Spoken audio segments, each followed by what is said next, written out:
நீதிமொழிகள் 4ஆம் அதிகாரம். பிள்ளைகளே, நீங்கள் தகப்பன் போதகத்தை கேட்டு புத்தியை அடையும்படி கவனியுங்கள். நான் உங்களுக்கு நற்போதகத்தை தருகிறேன், என் உபதேசத்தை விடாதிருங்கள். நான் என் தகப்பனுக்கு பிரியமான குமாரனும் என் தாய்க்கு மிகவும் அருமையான ஒரே பிள்ளையுமானவன். அவர் எனக்கு போதித்துச் சொன்னது, உன் இருதயம் என் வார்த்தைகளை காத்து கொள்ள கடவது. என் கட்டளைகளை கைக்கொள், அப்பொழுது பிழைப்பாய். ஞானத்தை சம்பாதி, புத்தியையும் சம்பாதி. என் வாயின் வார்த்தைகளை மறவாமலும் விட்டு விலகாமலும் இரு.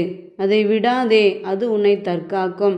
அதன் மேல் பிரியமாயிரு, அது உன்னை காத்து கொள்ளும். ஞானமே முக்கியம், ஞானத்தை சம்பாதி. எண்ணத்தை சம்பாதித்தாலும் புத்தியை சம்பாதித்துக்கொள். நீ அதை மேன்மைப்படுத்து, அது உன்னை மேன்மைப்படுத்தும். நீ அதை தழுவி கொண்டால் அது உன்னை கனம் பண்ணும். அது உன் தலைக்கு அலங்காரமான முடியை கொடுக்கும். அது மகிமையான கிரீடத்தை உனக்கு சூட்டும். என் மகனே கேள், என் வார்த்தைகளை ஏற்றுக்கொள். அப்பொழுது உன் ஆயுசின் வருஷங்கள் அதிகமாகும். ஞான மார்க்கத்தை நான் உனக்கு போதித்தேன், செவ்வையான பாதைகளிலே உன்னை நடத்தினேன். நீ அவைகளில் நடக்கும்போது உன் நடைகளுக்கு இடுக்கண் உண்டாவதில்லை. நீ அவைகளில் ஓடினாலும் இடரமாட்டாய். புத்திமதியை உறுதியாய் பற்றிக்கொள், அதை விட்டு விடாதே. அதில் காத்துக்கொள், அதுவே உனக்கு ஜீவன்.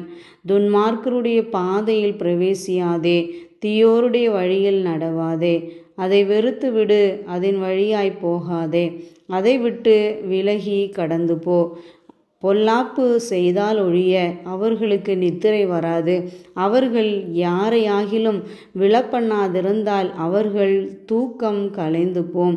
அவர்கள் ஆகாமியத்தின் அப்பத்தை புசித்து கொடுமையின் இரசத்தை குடிக்கிறார்கள்.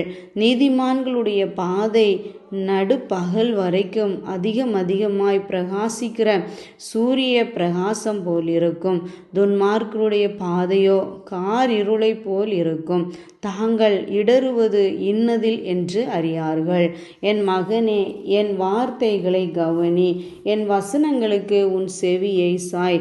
அவைகள் உன் கண்களை விட்டு பிரியாதிருப்பதாக. அவைகளை உன் இருதயத்துக்குள்ளே காத்துக்கொள்.